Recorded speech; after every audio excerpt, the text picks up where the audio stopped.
helpful if you want to pull that up. Uh, So we're going to be looking at, we meaning the House Agriculture, Food Resiliency and Forestry Committee and the House Environment Committee, looking at S-124, which is titled, I think it's at least colloquially called the Senate Miscellaneous Agriculture Bill. It's really misnamed this year. Normally that bill that comes from the Senate has a handful of miscellaneous agricultural items. This year does not. It has essentially one item related to CAFOs and the EPA's request that we make some changes to statute to be in compliance with federal rules. So that work has been done, some of it anyway, maybe all of it, in the Senate. And we're going to have Legislative Council now walk us through the language. And I'm going to just invite you, Mike, to provide any context that you feel would be helpful at the beginning or throughout the conversation. Sure. So there is a considerable amount of context. So Start with that. sure. The Federal Clean Water Act requires states that are delegated to implement the NPDES permit program to implement those programs. And one of those programs is a permit requirement, discharge permit requirement for concentrated animal feeding operations. And the first comprehensive rule that EPA issued for permitting of concentrated animal feeding operations was in 2003, 2004. And part of that rule had a preamble to it. And that preamble was advice by EPA on how states could implement or comply with their rule. And one of the things that it said is that it encouraged states to implement non-regulatory programs or programs that did not require a permit, and including through state agencies of agriculture. So that was a statement that many advocates kind of attached themselves to, and specifically the Agency of Agriculture. They said that they could create a program at the Agency of Agriculture under which discharges were prohibited. And that was important because you only come under EPA's jurisdiction. You only come under the state delegated jurisdiction, delegated state jurisdiction, if you have a discharge. And so if there are no discharges, there's no EPA permit required, there's no A&R permit required, you just are regulated by your state agency of agriculture. And that's how the state has been operating effectively since 2004. In 2016 and soon thereafter, after the Clean Water Initiative, you directed the Agency of Agriculture to amend the required agricultural practices to address certain water quality issues.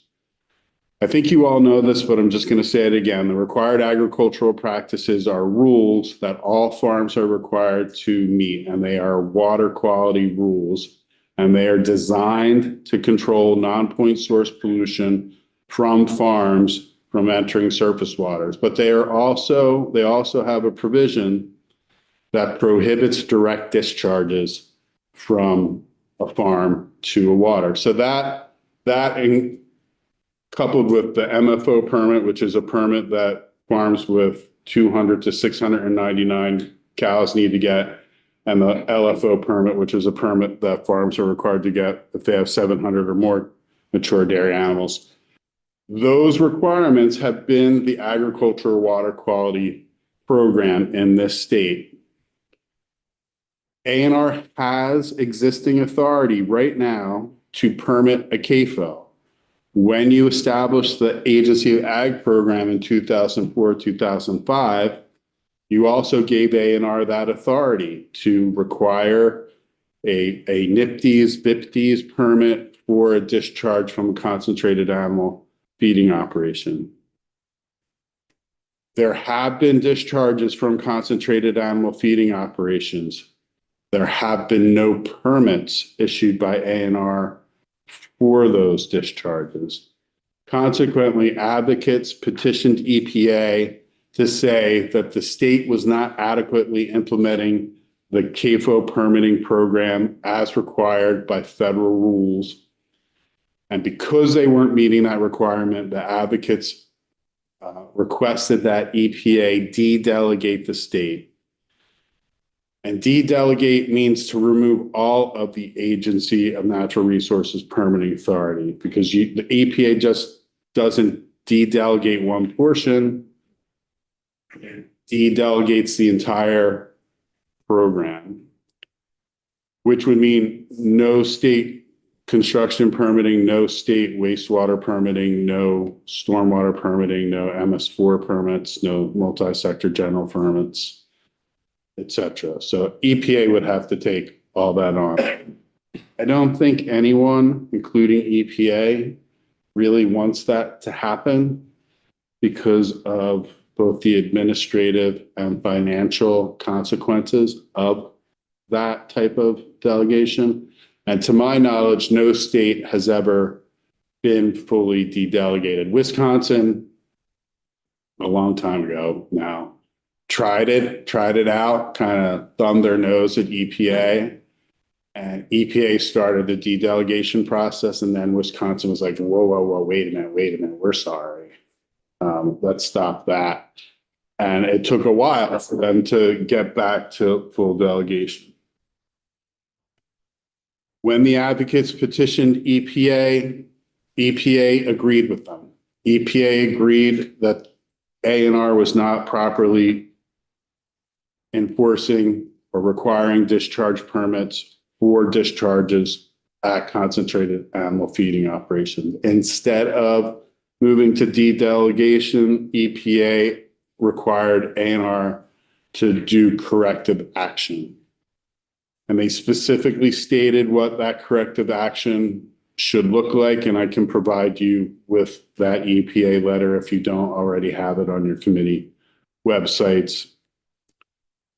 And ANR responded, and they tried to address what EPA had required them to do. EPA responded to that first offer by ANR by saying that ANR needed to provide more information. ANR did provide more information, including draft legislation that EPA has reviewed, and that is largely in front of you right now as S-124.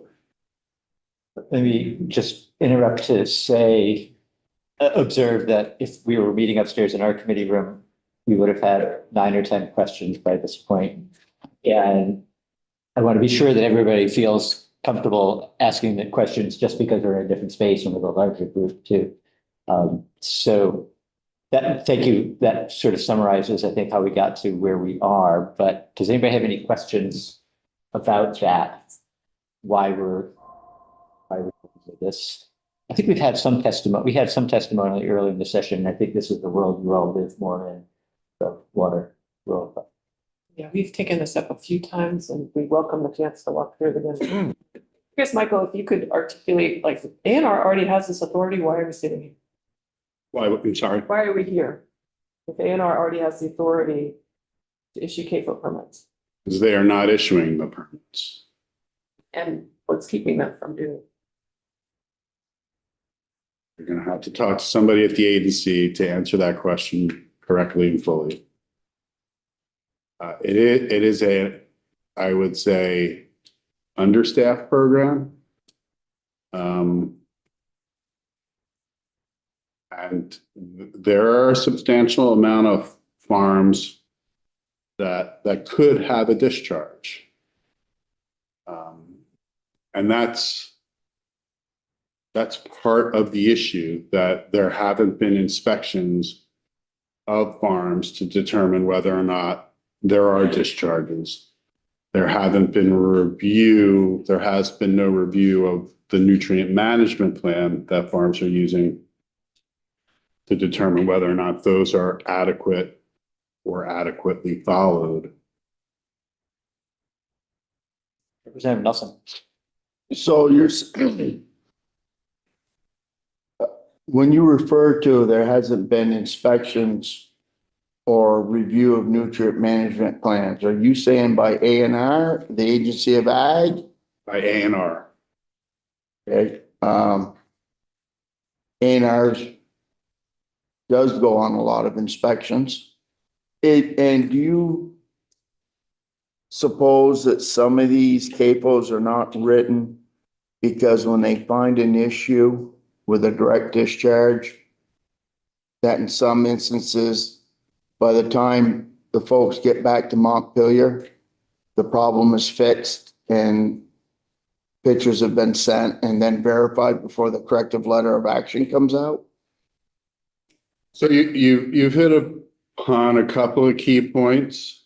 Yes, A&R, well, let me back up. There is a statutorily required memorandum of understanding between the two agencies about how they are going to implement and enforce agricultural water quality issues. And one of the things that it provides is when there are inspections, that there's a staff person from each agency going out for those inspections. But EPA has said that A&R needs to be the lead. A&R needs to be the one that determines whether or not there's a discharge or not. And A&R needs to be the one to determine whether or not there should be a permit or not. And you'll see language in this bill where it used to be the Agency of Ag was issuing a written determination whether or not there's a discharge. That's not acceptable to US EPA anymore. So that dynamic is changing. Will they still go out together? Yes, but there's now going to be a document, not an MOU, a document that sets out the roles and responsibilities of the two agencies. And A&R is supposed to take the prime role in enforcing that program. For the direct discharge, Pardon? for direct discharges. For direct discharges. That's a great point, and you will see that as well. But your second point about, hey, why do we need to do this? Because the discharge has been resolved. And to an extent, that's consistent with what you, the General Assembly, has written into the Ag Water Quality Chapter. You have written in the directive for the agency to work with farmers to find solutions. And sometimes you can't find a solution in February to an issue that might occur most often in July. And so that there's usually a schedule that is attached. You noted the letter that the agency sends out to farmers that might have an issue, identifying the law, identifying how there might be a violation, identifying what they need to do in order to come into compliance, and then identifying a schedule or a time frame for them to comply. That is not good enough for EPA. EPA is saying if you need that much time, then that's an ongoing discharge. And Agency of Natural Resources should be regulating that. That should have a permit from A&R, and it should be subject to the Federal Clean Water Act requirements. So you just kind of hit on kind of some of the heart of why EPA wants changes and why the program has been run the way it's been run. It is to an extent because the legislature told them to run the program that way.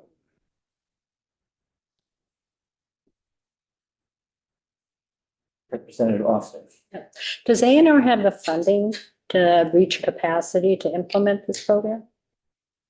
You will see in their response to EPA that they have identified staffing needs and funding needs, and they are requesting some of those in this year's appropriations bill. I don't know where that is currently, like how much that they've received from the two bodies, and then that they will need more going into the future.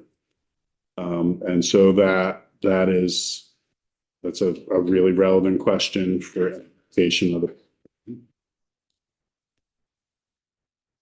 Should we start looking at the bill?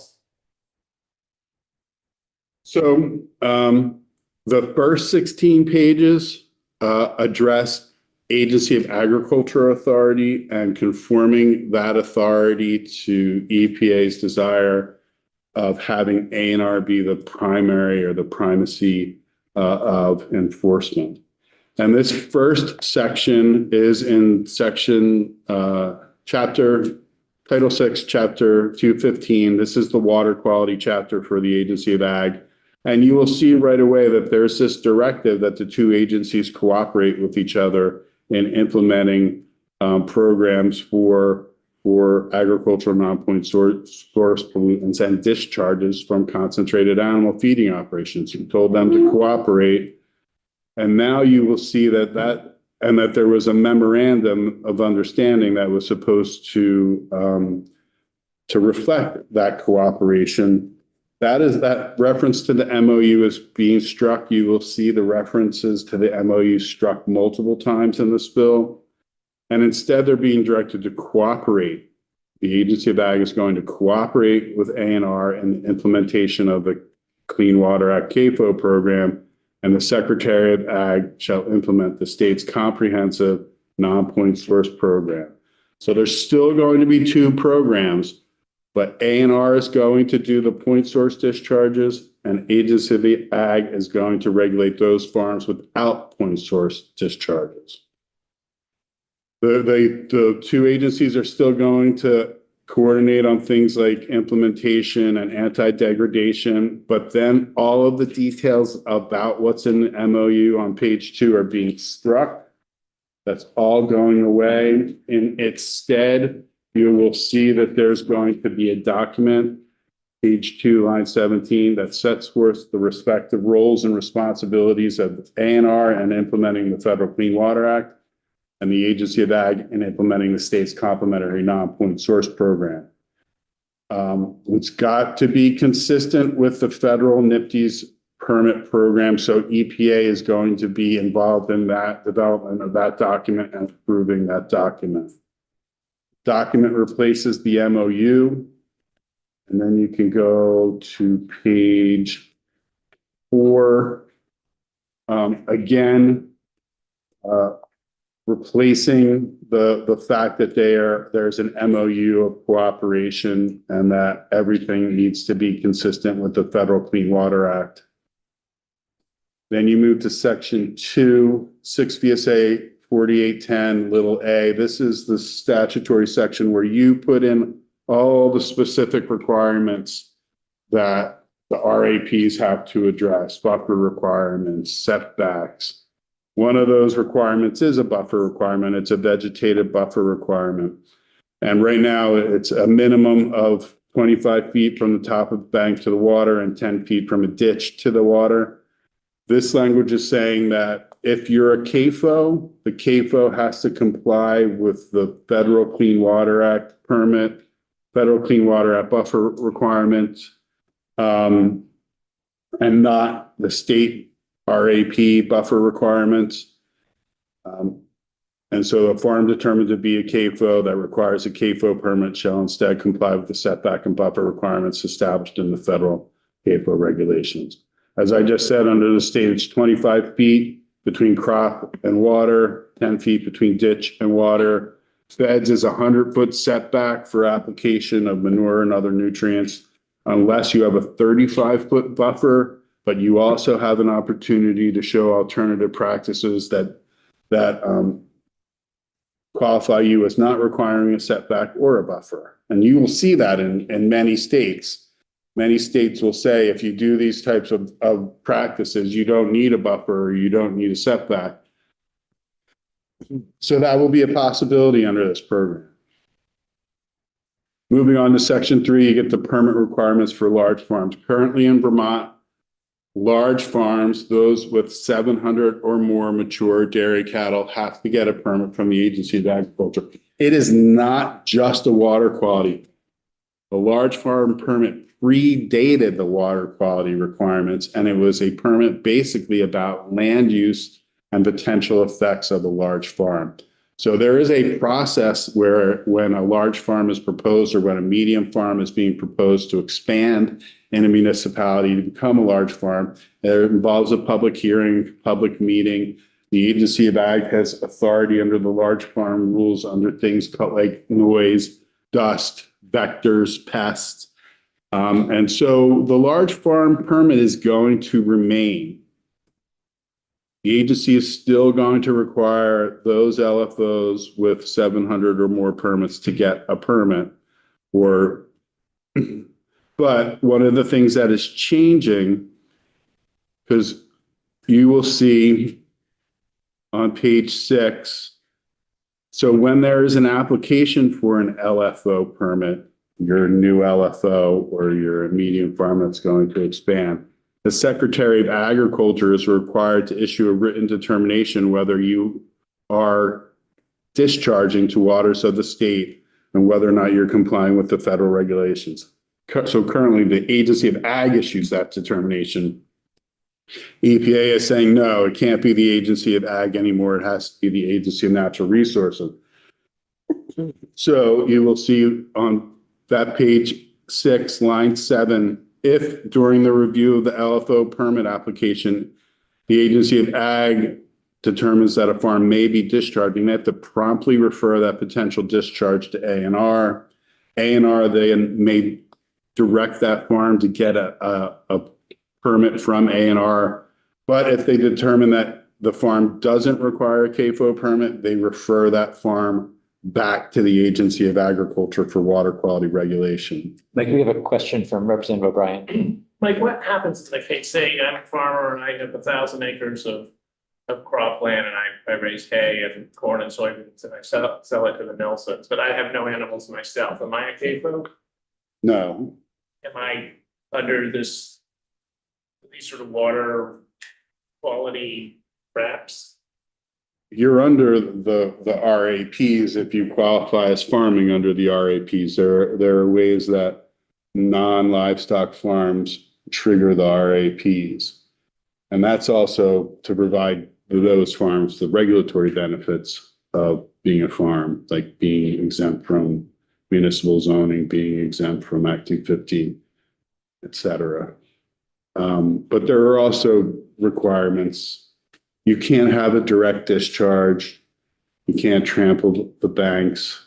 You can't allow animals direct water, access to water.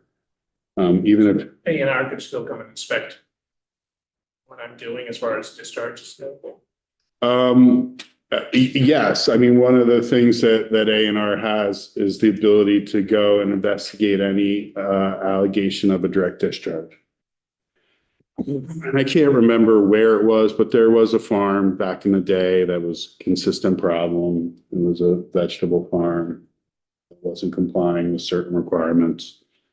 And I can check in with the agency to give you how they resolve that if you would like. So there is a definition of a large farm, and we call it the reverse Noah's Ark because instead of 2, it's thousands are what qualify you.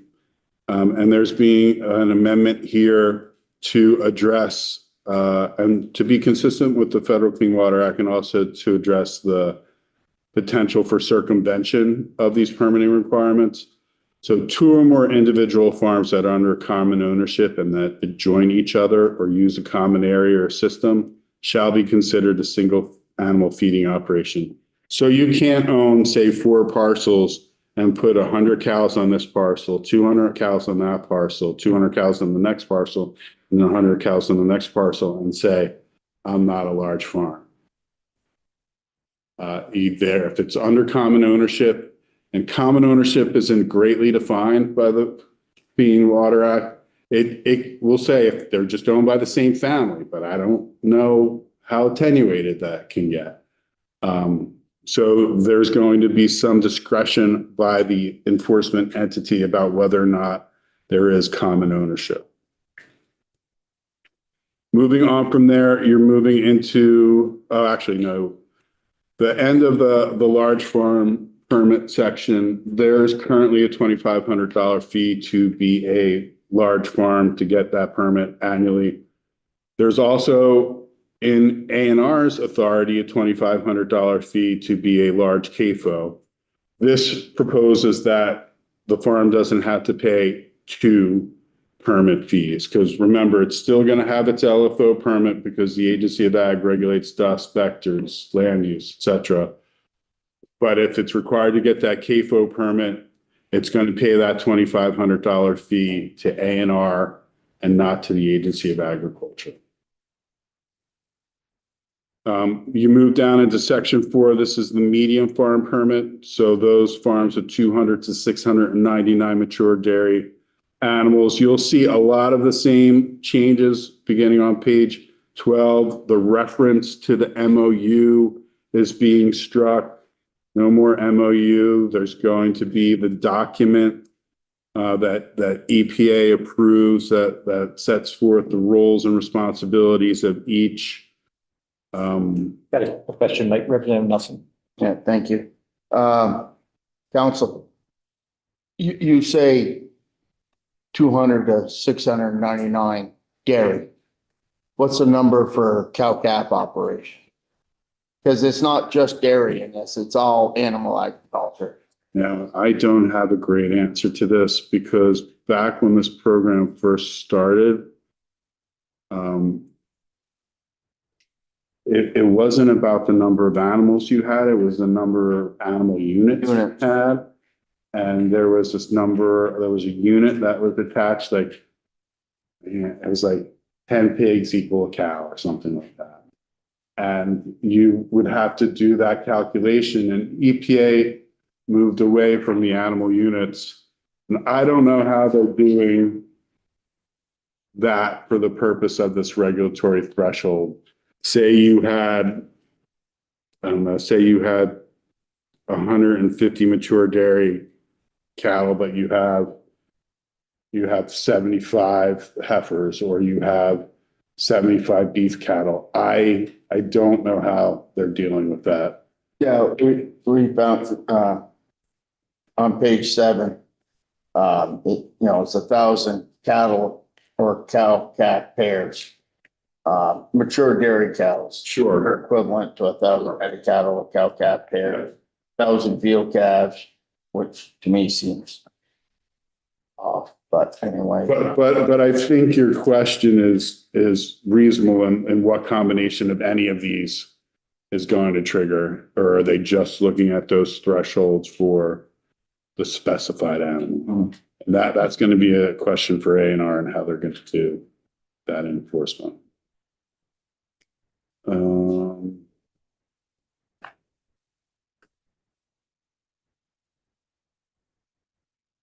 So again, you're in that the MOU is being struck.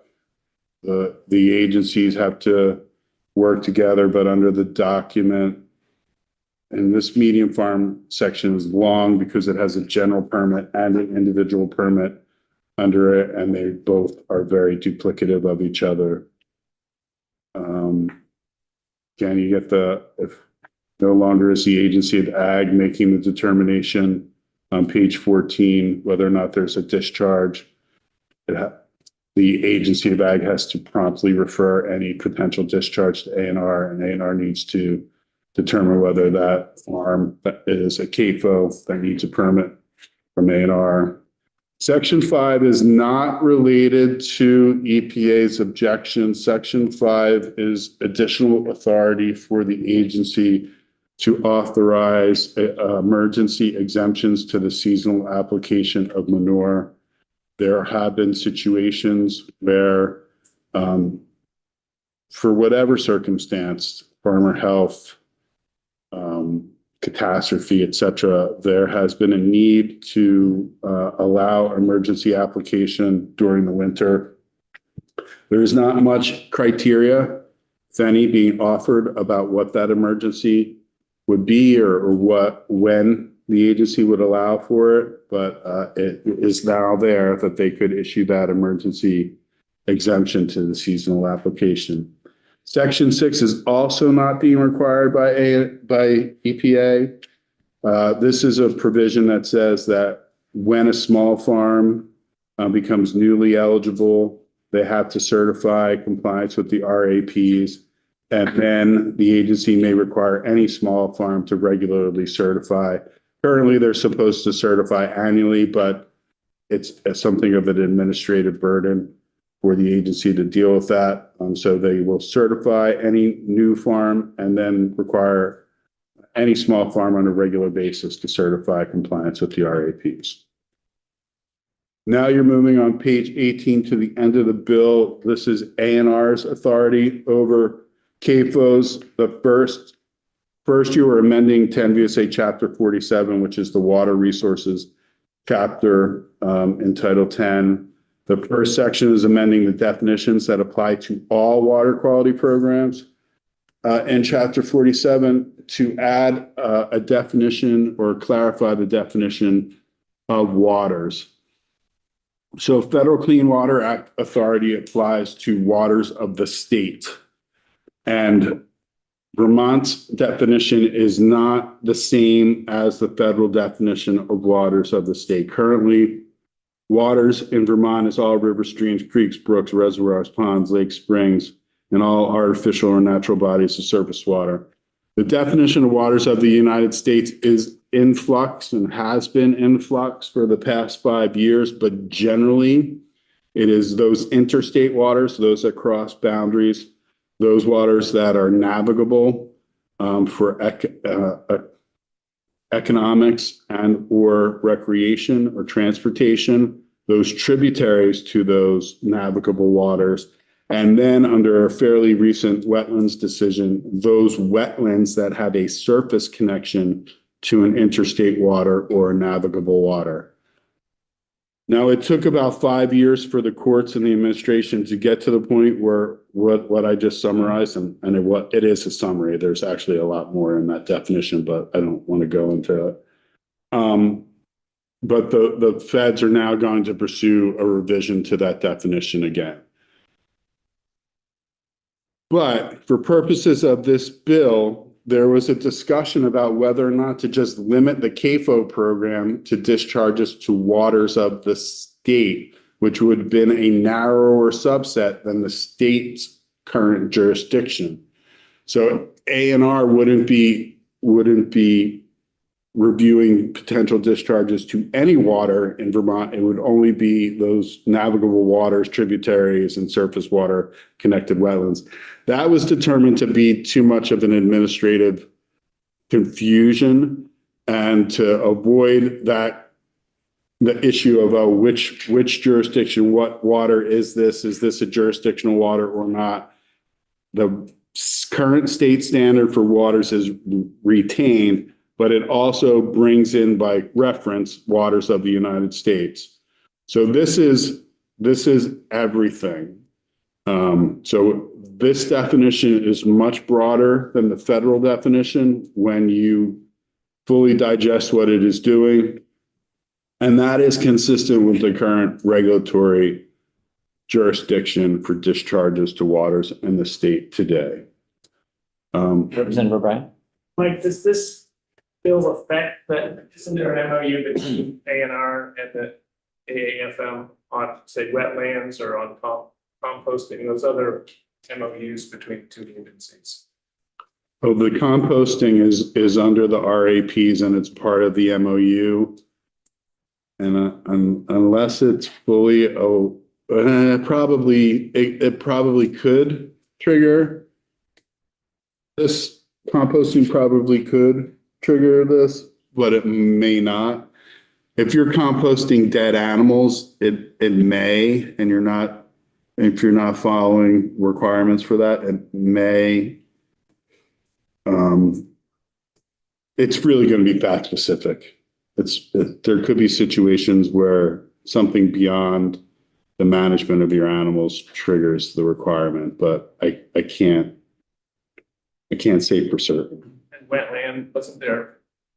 Well, wetlands, there's two separate. So US EPA does not regulate wetlands. The US Corps of Engineers regulates wetlands. And so the Corps already only enforces on those wetlands that fall under the waters of the United States jurisdiction. Whereas the definition of wetlands in Vermont is much broader than the waters of the United States wetlands. So there's an A&R is the one that regulates wetlands, but there's both an exemption and an allowed use for farming in Vermont. So if you were in existence prior to 1983 and farming in a wetland, that is totally exempt from A&R's authority, as long as you maintain farming. If it occurred after that, you're an allowed use, as long as you don't fully convert that wetland. So there's that. So nothing changes. Nothing changes with that. Right, you, in the first half of the bill, you called out the two sections that were not added to make the EPA happy. So I'll assume that you'll mention any language in the second half that is discretionary in that sense. So what you've covered, All the rest of it is required by EPA. all the rest of it is okay.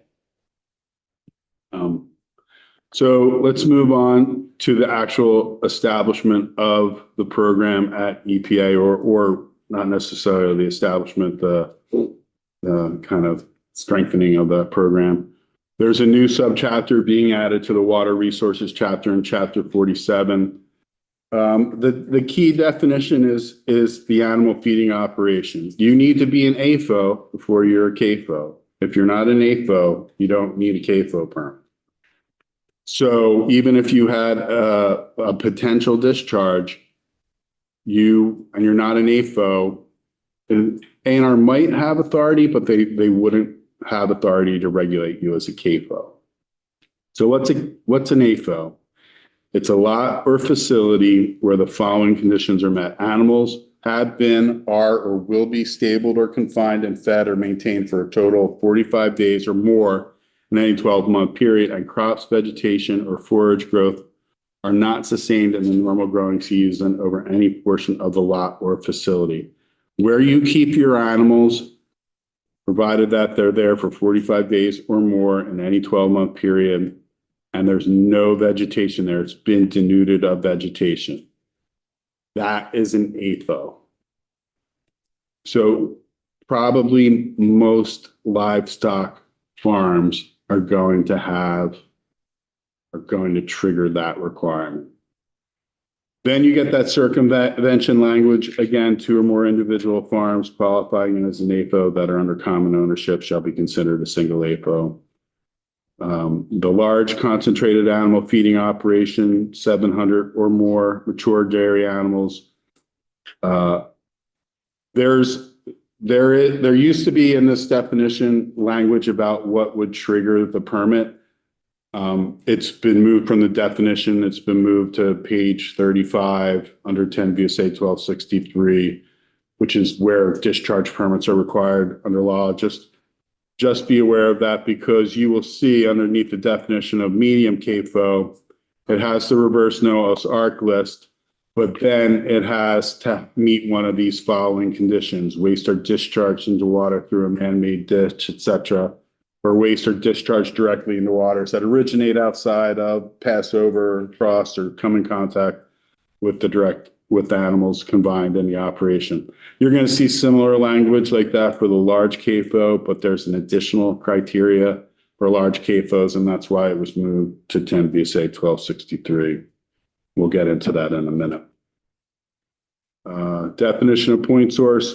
Why are concentrated animal feeding operations treated like a pipe? Because that's how they're defined. A point source means any discernible, confined, and discrete conveyance, including a pipe, ditch, channel, tunnel, conduit, well, discrete, fissure, container, rolling stock, concentrated animal feeding operation. So any water, waste, pollutant coming off of a concentrated feeding operation is the same as if it was coming out of a pipe. But it does not include agricultural stormwater discharges, and we'll talk about that in a minute. Let's skip ahead a bit. Small concentrated animal feeding operation.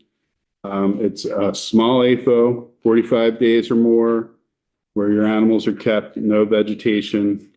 And it's those for mature dairy cattle that are 199 or below. Waters of the United States, we kind of had to write in a little bit of a fiction. Normally we would cite the CFR, but we don't know what it's going to be. So we'll just say have the same meaning as defined in the Federal Clean Water Act. Then you get the powers of the secretary, what the CFR that you would normally cite is, Code of Federal Regulations. It's the rules, but it's where but that's most, in flux, so. that's in flux. It's where most of the detail for the Clean Water Act permitting, concentrated animal feeding operation permitting program is located. Okay, the powers of the secretary is pretty important. This is something that EPA focused on. They have to implement the Federal Clean Water Act to administer the VIPTES CAFO program, and it has to be consistent with the Clean Water Act. You have to make, adopt, revise, and rules necessary to implement VIPTES. You have to have guidance, guidelines, etc. And then it may designate any AFO that meets a definition of a CAFO under the Federal Clean Water Act as a CAFO in the secretary's sole discretion. And that's an important point. So it doesn't mean that you have to have a discharge or that you have an ongoing discharge. The agency can designate you as a CAFO that needs a CAFO permit in the secretary's sole discretion. They can require any AFO to obtain a CAFO permit upon a determination that the AFO is discharging waters of the state. Designate any small AFO as a CAFO if there's an on-site inspection and then the secretary determines that one or more of the following factors are occurring or require the permit: the size of the AFO, the amount of waste reaching water, the location of the AFO, means of conveyance, slope, rainfall, etc., site conditions, and other relevant factors. A&R will have access to private or public property to inspect the AFOs and CAFOs, take photos, etc. I was asked at one point in the Senate Committee on Agriculture, will this mean that A&R will just be walking onto farms? I said yes, but the Secretary of Natural Resources was there and she said no. She said that's not what they would be doing, that they would be calling ahead, they would be scheduling compliance, inspections, etc. They are not going to just be walking onto farms, according to the Secretary of Natural Resources. Then you get to the actual CAFO permit requirements. So the discharge of manure, litter, or processed wastewater to waters of the state from a permitted CAFO as a result of the application of those substances is a discharge, except where agricultural stormwater discharge. So what does that mean? Water.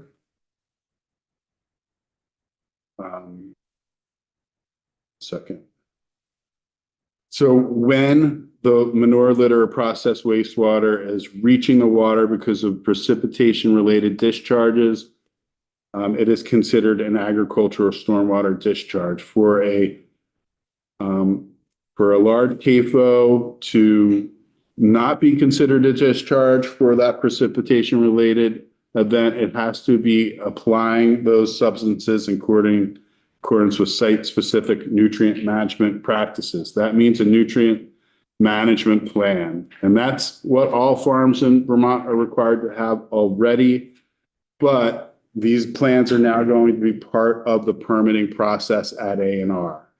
A&R requires you to get a CAFO permit, discharge permit. You're going to have to submit your nutrient management plan as part of that application. That application will be public. Your nutrient management plan will be public.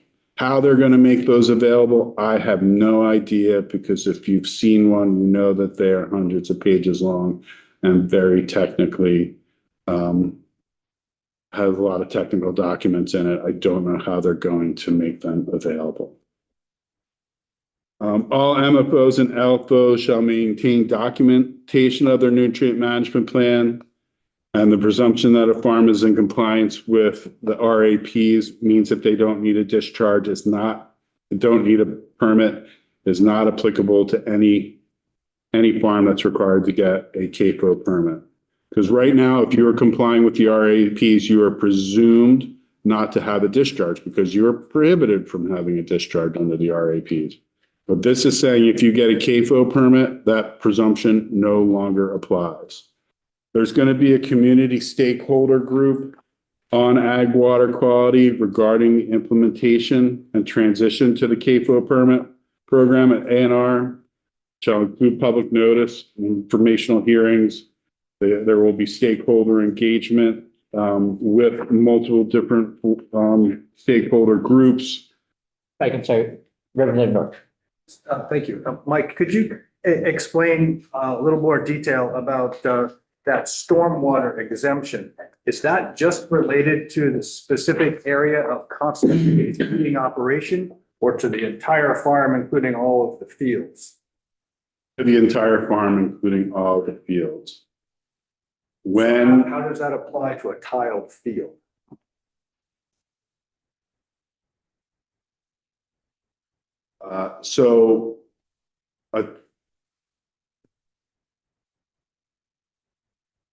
As to the tile part of it, nobody really knows yet.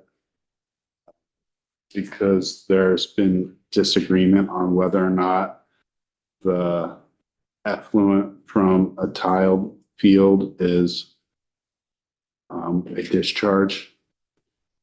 There was movement during the Obama administration to regulate that, but there was significant objection.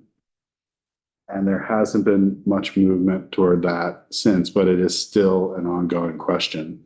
There are court decisions out there that say, yes, it is, because there's discrete contribution of effluent with waste into a ditch or conveyance, or et cetera, that's reaching a surface water. But there are others that say no, because the effluent comes out to a field and it never reaches a water, or only reaches a water through basically through groundwater, that it's not. And there's so many nuances to that. There was a decision out of Hawaii that said, even if you're just discharging to the ground, if it reaches the water, it reaches the water, that's a discharge. So is this verbiage in here getting a little bit more explicit and helping to clarify some of that with that explicit exemption for stormwater discharge? I think basically how that exemption has been implemented, and it's not the clearest thing. Literally, when the rule was enacted and then clarified and then litigated between 2004 and 2007, there was a point where there were 6 attorneys sitting in the House Ag Committee room, and we didn't know what it meant. None of us knew what it meant. I think it's gotten to the point where it's kind of backed into, you qualify for the exemption if you have a nutrient management plan and you're applying whatever you're applying according to that nutrient management plan. And then it rains and then. And it rains and you just show that you were complying with your NMP and you are fine. Is that the way it's interpreted under current law, or does that require just passed? That's how it's interpreted under current law, and how the language here is not as clear as I would propose, but this is EPA's language. But it's the same concept. Same concept. Okay, so you're not really changing what's currently. No, you only qualify for the ag stormwater exemption if you're applying site-specific nutrient management. Thank you.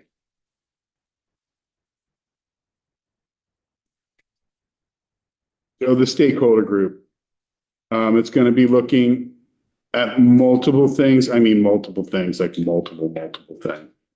And it's going to report back to you on February 15th, 2026. One of the things it's going to assess is whether the regulatory structure for administering an ag water quality program is sufficient to assure that water pollution is controlled consistent with the Clean Water Act, or whether sole regulation by ANR over water quality on farm should be implemented. And that's a core question.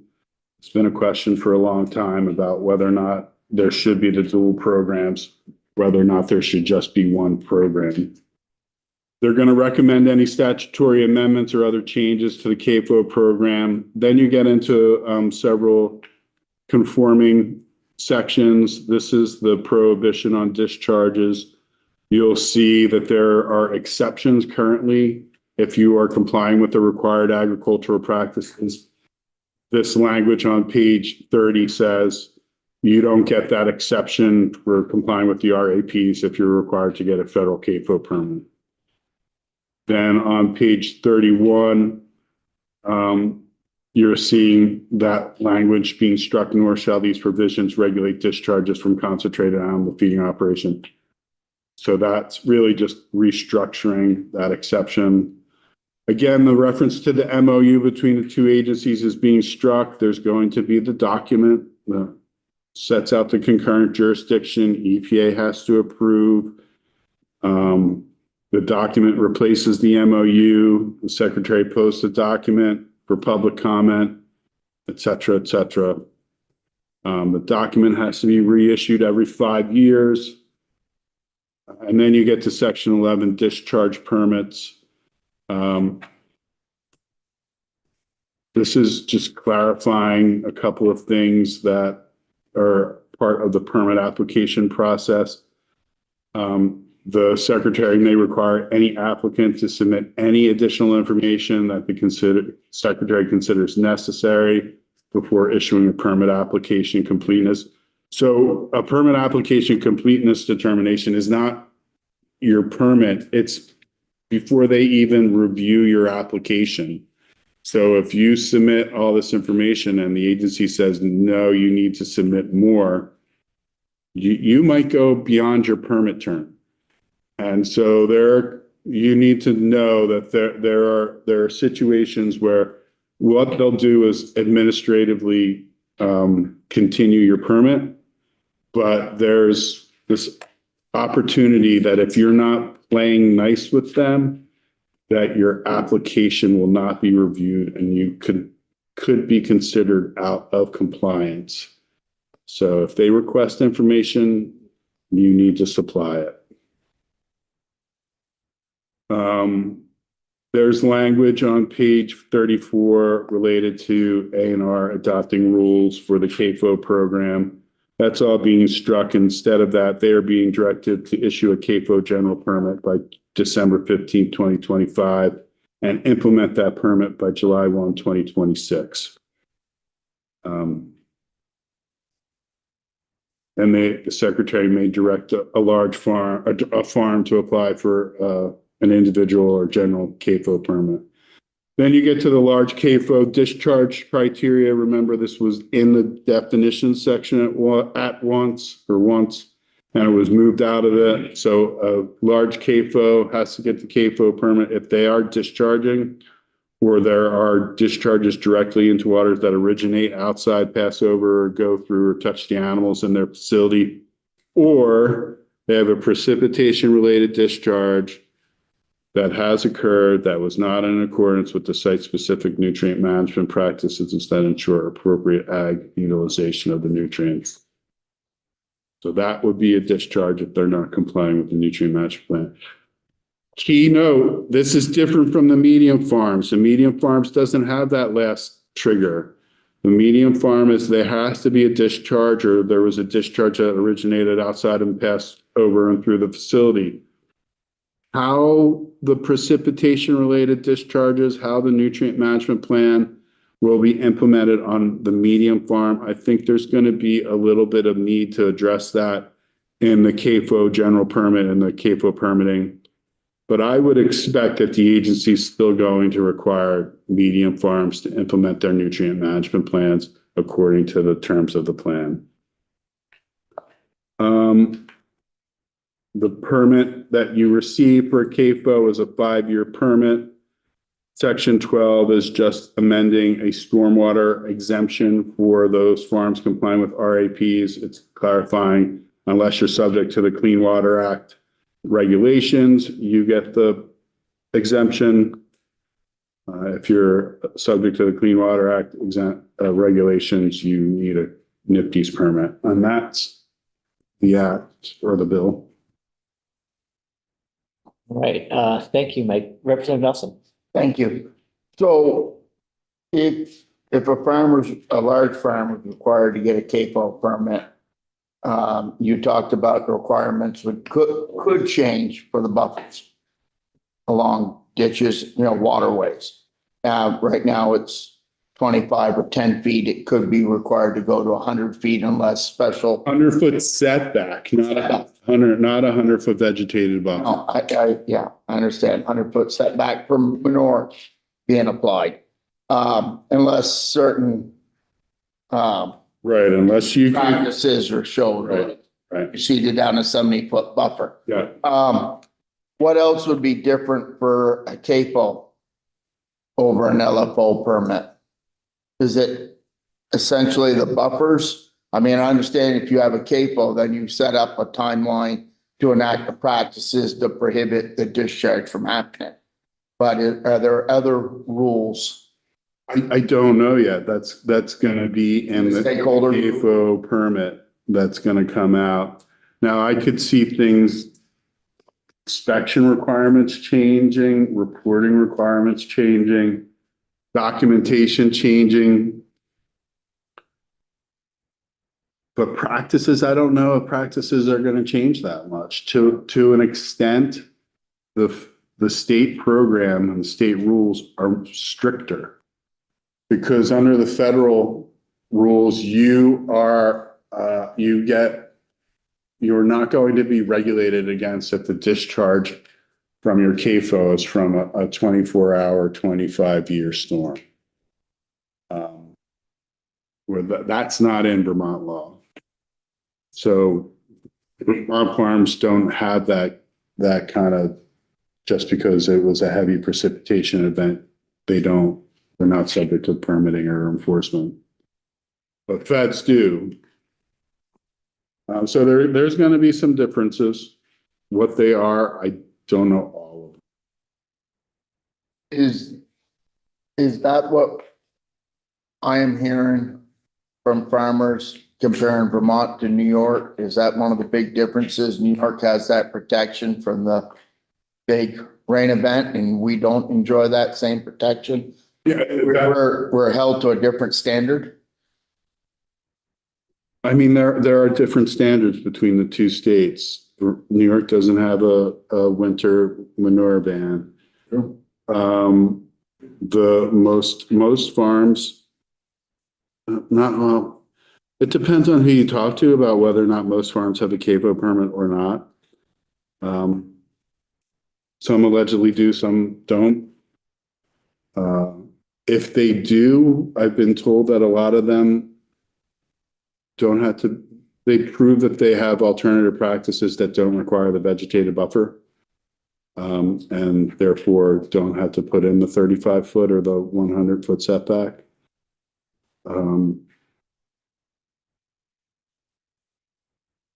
don't know if that answered your question. No, that's fair. But the other aspect to remember also is that Vermont is subject to the Vermont TMDL for Lake Champlain, and New York is subject to the New York TMDL for Champlain, and they are not the same thing.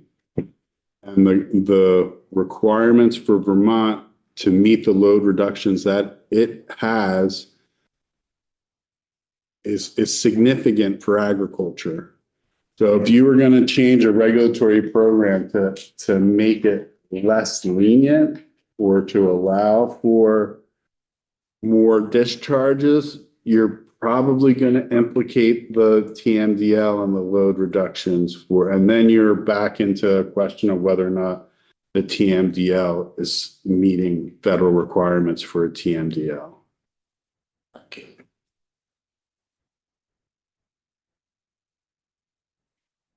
Representative O'Brien? Just curious, like, are fish farms or shellfish farms covered under the KP?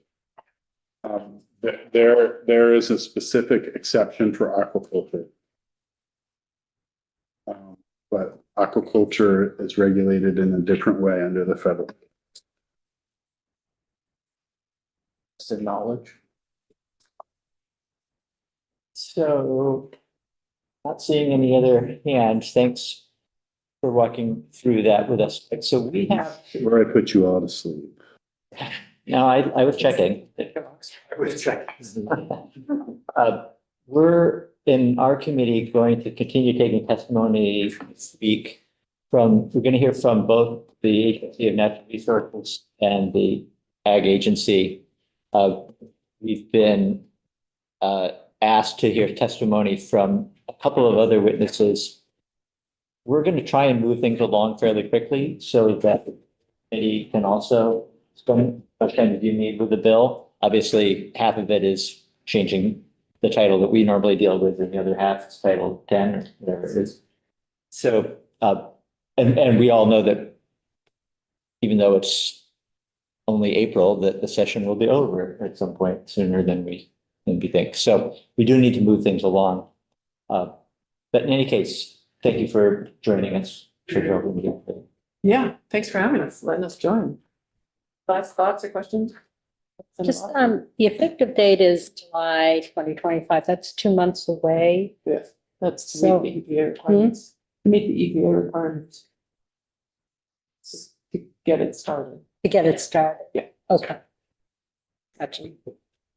This is more of a comment question. I would just like to ensure that everyone is aware of that offer I have on the table to all members of the Environmental Committee, the Agricultural Committee, and Judiciary Committees to come visit Panton, Madison, in Madison County, Vermont, to visit the Bostonville Farm and several lakefront property owners on either this Saturday, May 3rd, or this coming Monday, a week from yesterday, May 5th. 2 groups of people coming. I know some of you have signed up and then ran into conflicts and had to back out. So there are positions available. So if you want to come join us for that and directly put your eyes on the lands that still will affect. You're happy. Let me know. All right, good. Well, thanks, everybody. Thank you. Thank you. Thank you, Chair. We're all set.